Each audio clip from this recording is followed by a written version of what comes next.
Okay.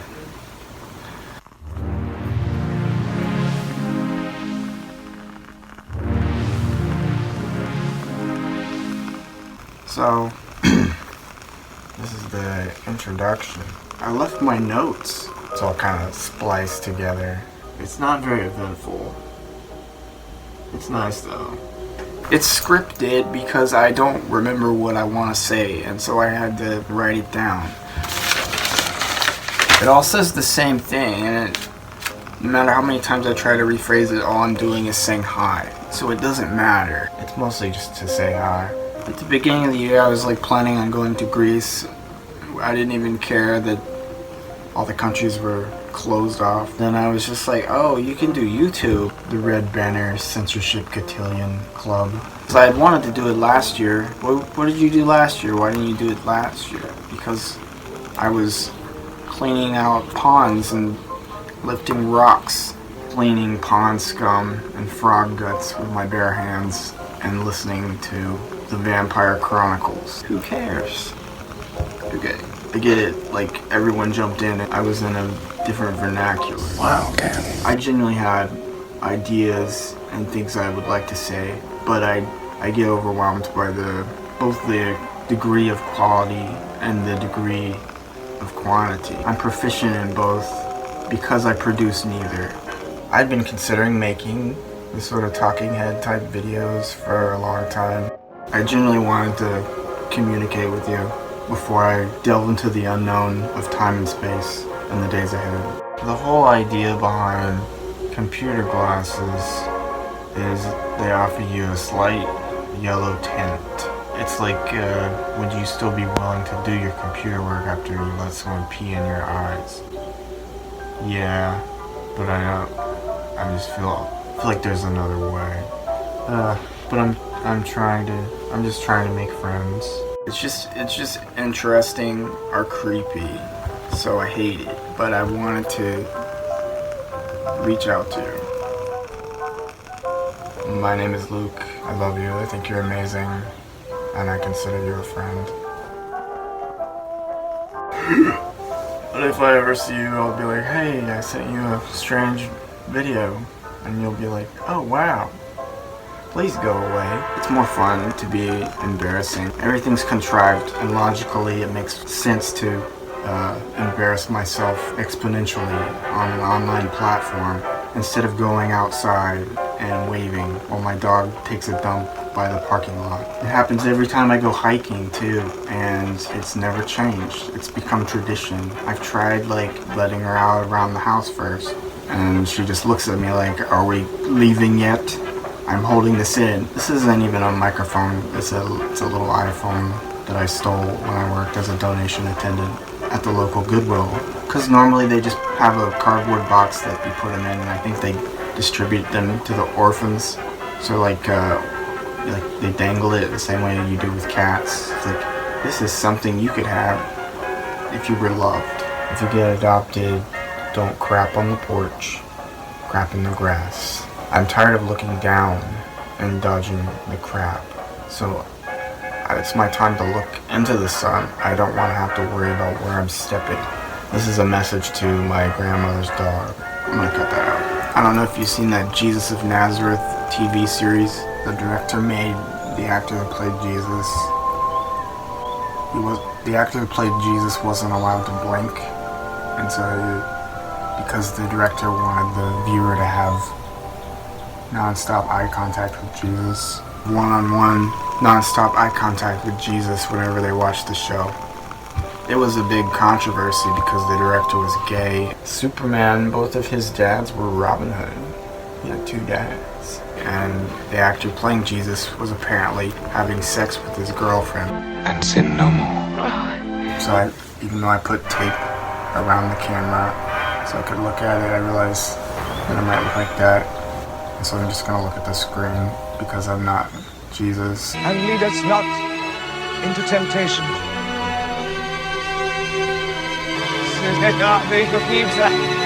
But deliver us from evil.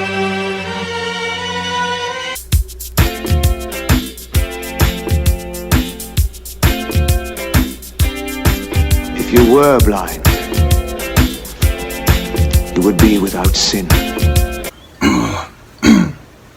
I'm excited to talk to you.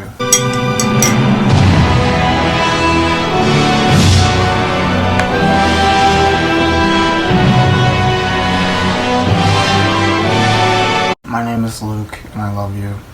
God, where do you go from there?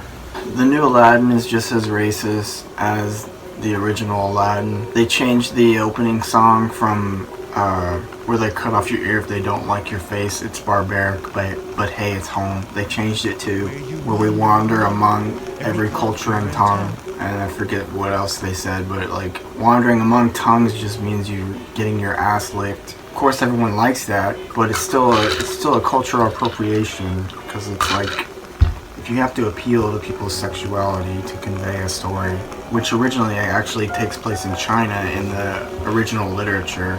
And even the story of Scheherazade, she's basically telling these stories to avoid being murdered by this young tyrant who's convinced that all women are evil. So she basically seduces him by giving him continuous cliffhangers, and then eventually they both fall in love. So it's the cliffhangers that really count, not the political correctness.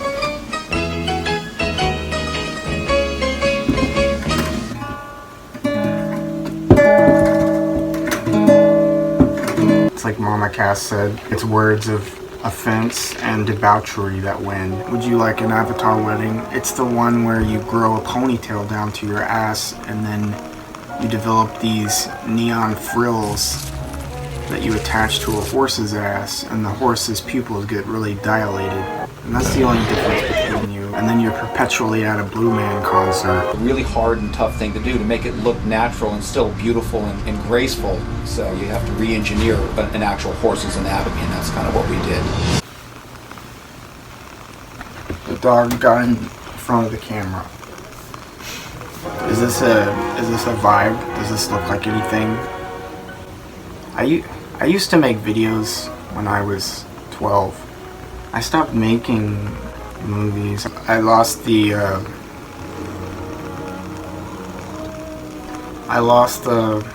whatever I lost.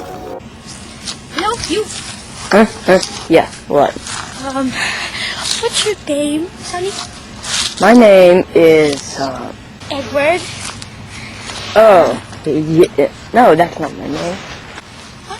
My name is George. I need help crossing the street over there. In that particular story, I play the grandmother. I play this old lady. It's your basic villain origin story. The main character, his job is helping old ladies across the street. Thank you, sir. You are very... May I ask your name again?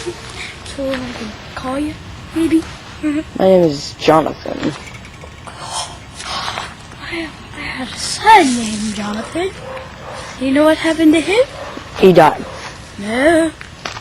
Even better. He wound up in a homicidal maniac jail. Oh, well, I have to go. Bye. He was... I have to go. Bye. Okay. Bye. See you later. And one day he gets run over. I want to help another. There are ladies waiting for me. Yes! Oh, here's another one! Car! I'm gonna strangle you, hit me. Hey! Stop! And he takes it personally, and he runs after the guy and follows him all the way to his house. Take you all the way to your house! Stop! Hey, you get out of the car! You hit me. Oh, I hit the big guy. I'm in trouble. I'm gonna strangle you. Huh? Hey, man! What I did! I'm gonna call the police! And he decides that he's going to be the evilest person in the world. I shall be the evilest person in the world. I swear myself. From there, he eventually becomes this clown whose weakness is deodorant. Somewhere along the line, I was going to correlate that within the context of the origin story. Like any great director, we filmed the origin story after the original movie. and so it's completely disconnected and disassociated from the original plot, but it was still a lot of fun. Why was I even mentioning it? Oh, because like, I guess I lost that sense of spontaneity. I've been accused of being a ninja before. I barely breathe or I restrict my breath. Like I've achieved in a certain degree of invisibility. And so I've had to like make myself conscious of that. People talk about brain fog. I used to have like fog pouring out all of my orifices. Mostly like my nose and my ears. Maybe my eyes. I don't know.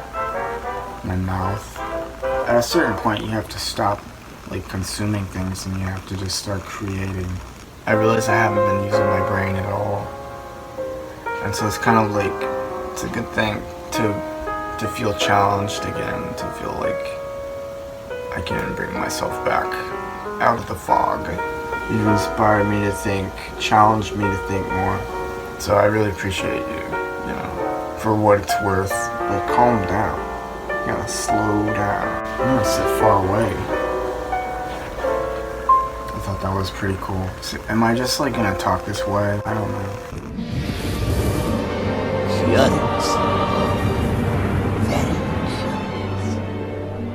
I was like, why didn't you reach out to me? Because obviously that was an option. I'm not delusional at all. Is that rude to say?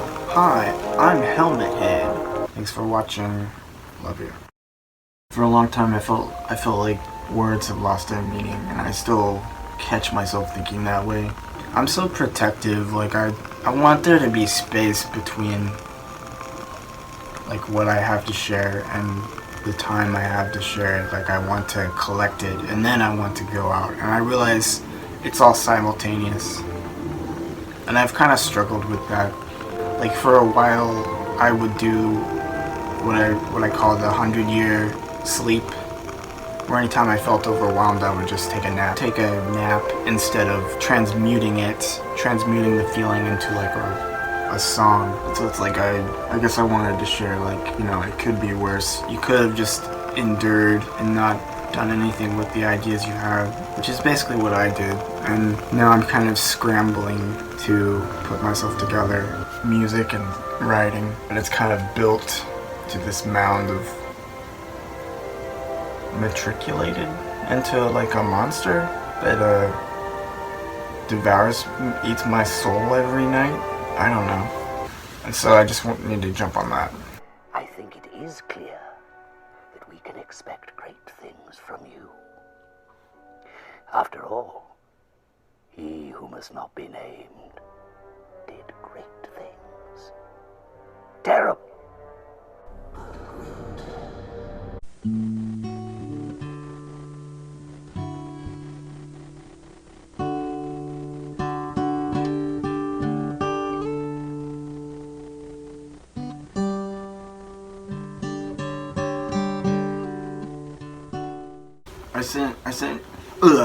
I sent you some songs. I felt like it's important to share something of myself, and so I went through and was trying to pick apart what songs would sound remotely decent for like a movie soundtrack. And then and it's not even like I need your opinion. It's more like if you wanted something to listen to while you did your laundry, and you were curious how to fall asleep standing up, the music is great for that.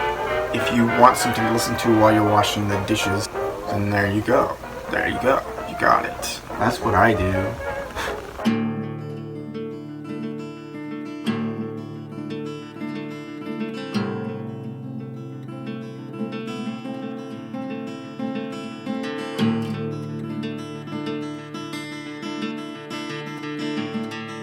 Each song has a story, but yeah, I thought you might like it. You don't have to listen to it.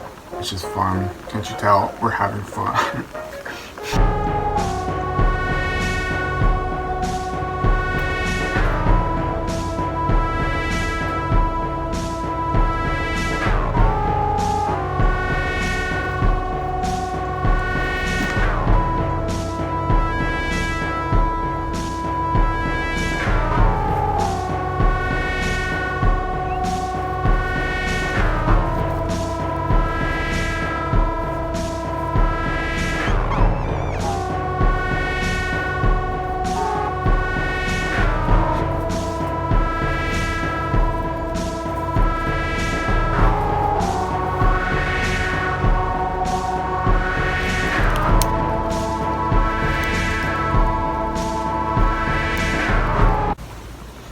part of the fun is like the impossibility of it. Like, I feel younger than I was when I was younger than I am. But I was so much older then. I'm younger than that now. I have the hindsight of knowing that I don't need as much planning as I think I do.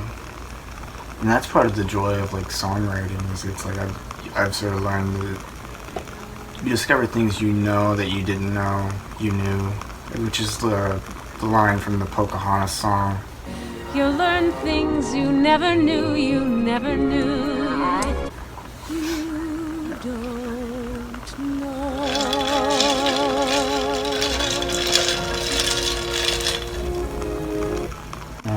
I use fortune cookies as a way to answer questions I have. I use fortune cookies to get answers that I want from the universe. It's worked out quite well. I figured out how to do it. The art is that you ask the question in your head and you open the cookie and see what it tells you.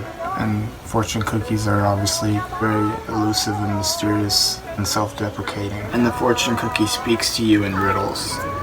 And so it's really great advice because it doesn't help you get anywhere, and it justifies your thought process at the same time. I have a whole collection. I have jars full of fortunes. Like, you could put it on a table, you know, like laminate it or whatever. It's like, that's an interesting idea.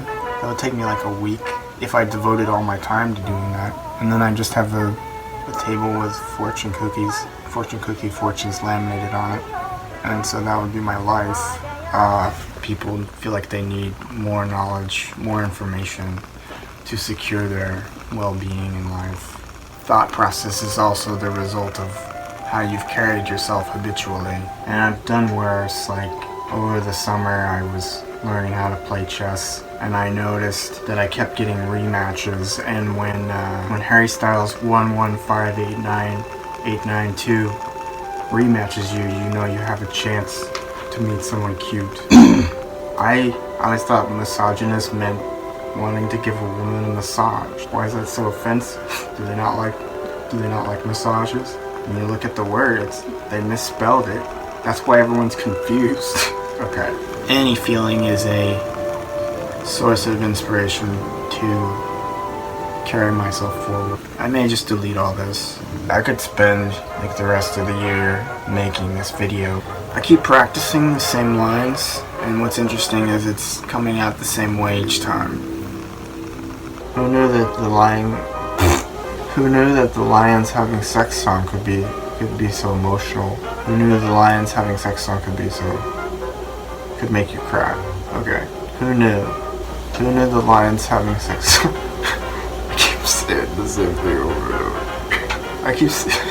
I keep saying the same thing over and over to see which take I like. Who knew the Lions having sex song could be so fulfilling when you actually hear the original version?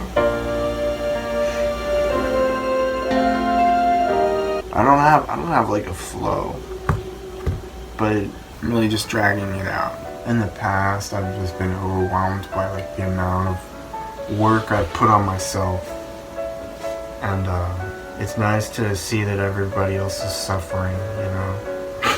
Wish I had said something different. The dildo was invented for asylum patients. Okay, that's probably offensive. I'm going off track.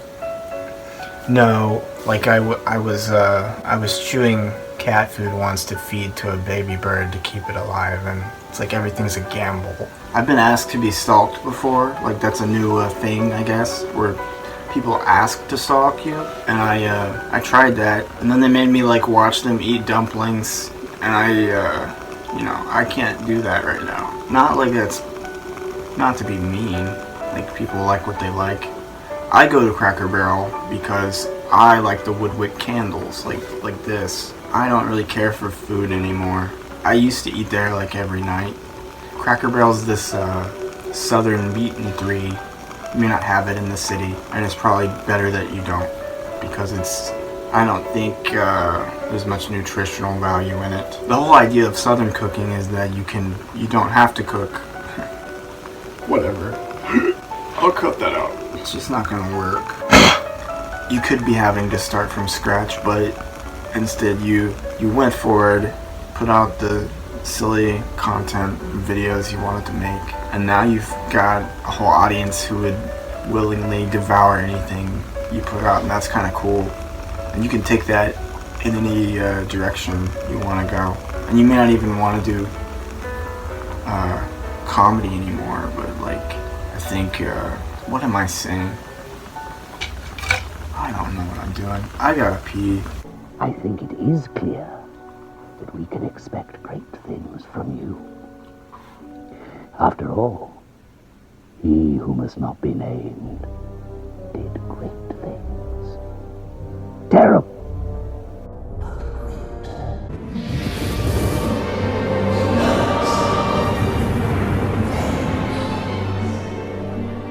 For those of you just tuning in, it's an IBM Selectric typewriter, Winnie the Pooh, a Ninja Turtle backpack, a bunch of books, a dog.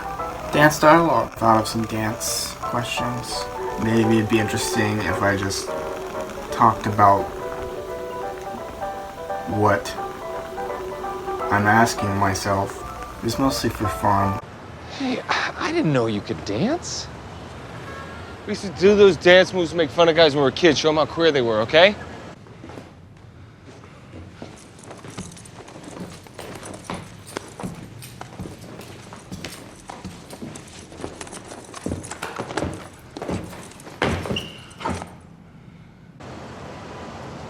You learned to dance like that sarcastically? Yeah, I guess. My background is that I heard Tchaikovsky used to hold his left hand on his chin whenever he conducted, because he thought his head was gonna fall off. If that's true, that's cool. That's pretty cool that you could be that involved in your work to the degree that you think your head's gonna fall off. But I think it was also like a critic saying that because he wasn't even that accomplished for the majority of his career. Revenge of the Swans, the Crack Nuts, they were looking for quirks, basically. It's like the same people that said Van Gogh cut off his ear just because he was crazy. Like, there was more going on, obviously. So give him a break. Like 9 days later, after he achieved fame, he died. I'm so negative. The ideal we have of success, the whole conception, is completely different than it is now. Now you're kind of a relic immediately. You don't really necessarily have to prove yourself. It's more like I'm encapsulated within the boundaries of these walls, and I'm actually somewhere else by the time you see this. In this moment, it's still just frame by frame. Like there's nothing actually living inside it. You're encapsulated by anything that draws attention. Here's footage of my cat Alice performing Carmina Burana.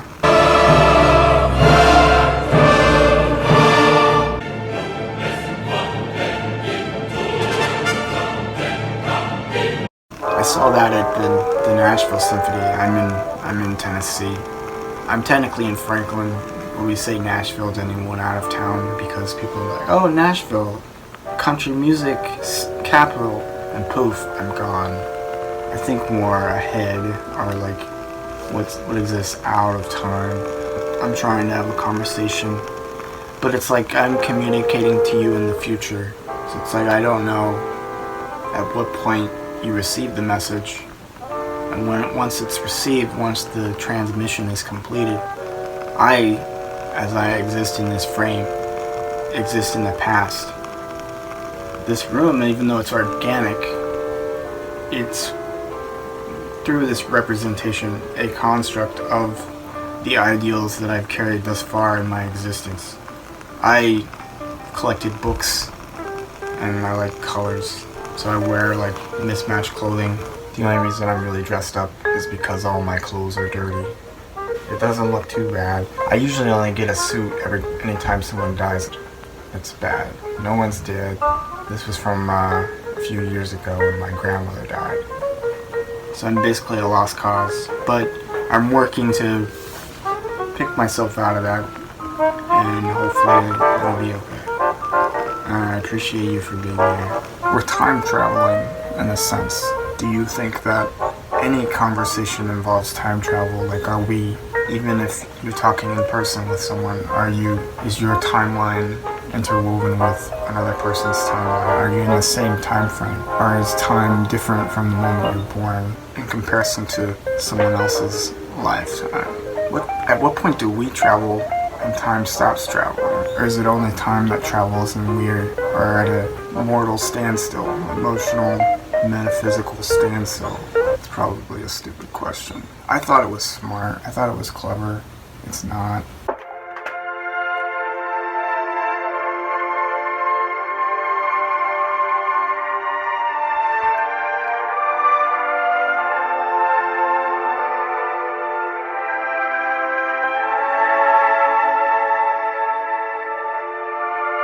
I really like the Intermezzo from Cavalleria Rusticana, Rustic Chivalry. Mascagni's way of saying, like, there's no such thing as chivalry in a village. It's an opera.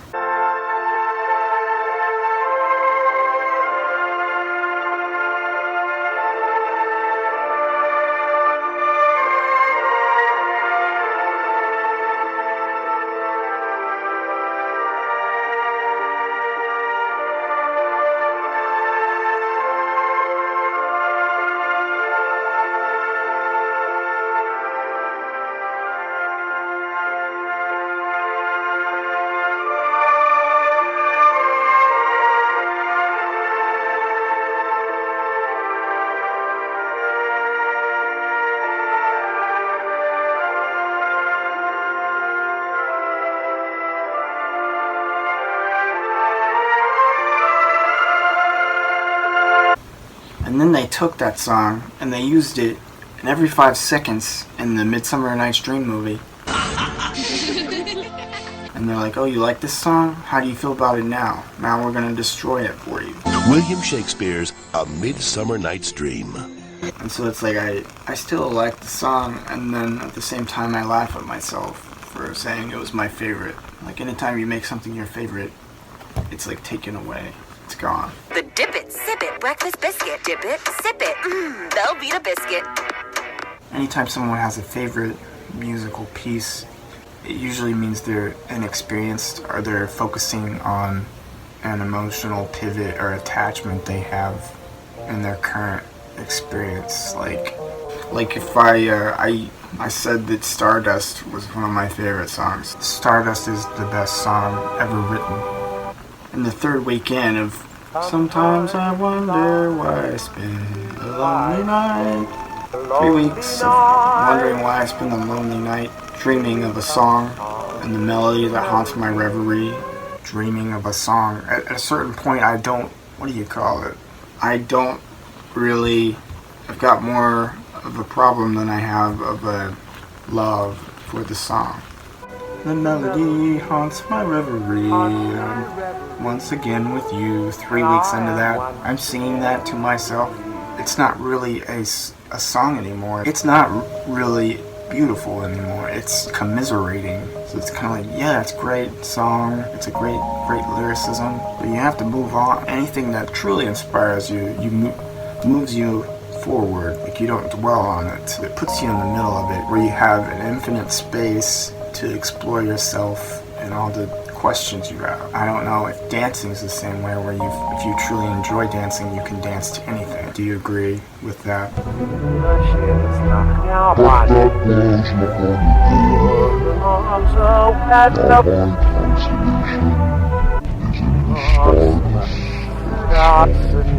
I learned this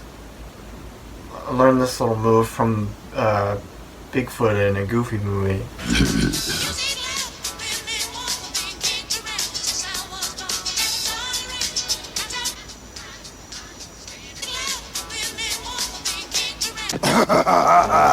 You know what's interesting? In the sequel, Extremely Goofy movie, there's this college student who has the same face as Bigfoot from the first movie. So I think that that moment where Bigfoot's dancing to the Bee Gees, he was inspired to go get it on, and he got it on with some female campers. The result was the human hybrid atrocity that was part of the fraternity in the sequel. There's no other explanation. It's giving me hope, you know. And I'm truly sorry that I'm probably being ridiculous. Nope.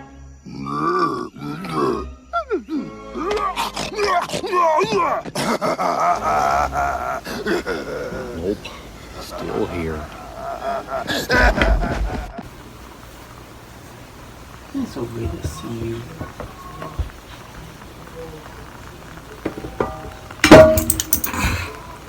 Sorry. It's okay. Lay down. Lay down. Lay down. I got my foot forward and actually kind of said what I wanted to say. I really like that picture. It's very diabolical. Do you realize that sugar lights up in your brain the same as heroin? What do you call it when you're addicted to something? Without actually the joys of taking heroin. Well, I guess you enjoy a little bit from sugar. It's almost like a celibate sweetness where you're encased in this childlike innocence and you don't have to venture out into the world. And you eventually, when you find out all your teeth are rotting and that you can't even sit up, that you actually could have done something and that you're actually harming yourself. But then the alternative is you succeed. You chisel yourself to be in shape that you want to be, and then you realize that even that is only on a biological level, and you have to also function or mediate between the energies that extend beyond your personal sense of time.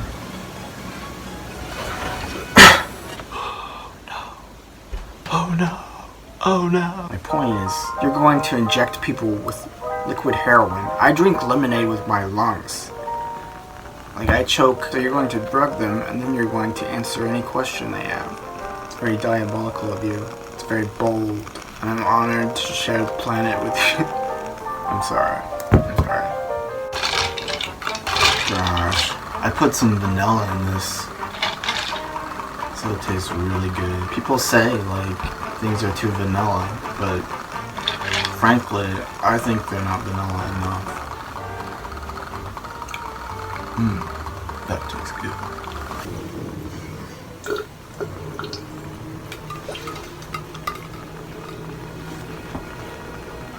Let me think. When I was younger, I made plans to go off the grid when I was younger. I planned my own murder. The authorities would discover the incriminating evidence that would lock up my family, and I would be able to subsist on their house and their food and never have to work. I planned to go off grid by faking my own murder. The authorities would discover my YMCA card, which I cleverly stained with red pen ink to look like blood, and it would be the incriminating evidence that would lock my parents away, and I would be able to live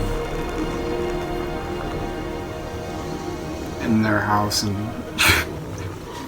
it was a clever plan. My YMCA card covered in blood. And then I looked at the picture on my ID card and I was like, nope, not gonna work. So I looked crazy anyway. No one would ever believe me.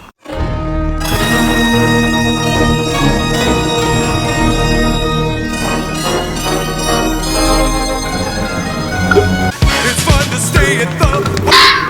There are foxes in Tennessee that basically sound like children being murdered. I literally went out one night looking for the murder. I was like, hey, am I late to the ritual? Just your friendly neighbor looking for the local murder ritual, and nothing was there. And I eventually, and like, this was happening repeatedly, like night after night. And then one night I saw like a fox running across the yards, and I realized, oh, the fox screams like a child being murdered. That's lovely. It's daytime though, so that there likely won't be any screaming foxes. So don't be alarmed. Was that good? Was that a good introduction? The introduction is the most important part. And I was cold, and now I'm burning up. So you're in for a treat with this video. It's sure to enlighten you. Now for a feature presentation. Basically the plan is I keep you updated on my mission to unite the world in song. But it's probably still just gonna be a mess. I'm sorry. So I'm relieved to just kind of disappear. I apologize. Because at a certain point, if you put too much thought into something, it doesn't matter. I realize I can accomplish anything. Hope you're doing well. You are. It means a lot to me that you're here in this virtual and literal world. Bless you. Bye bye.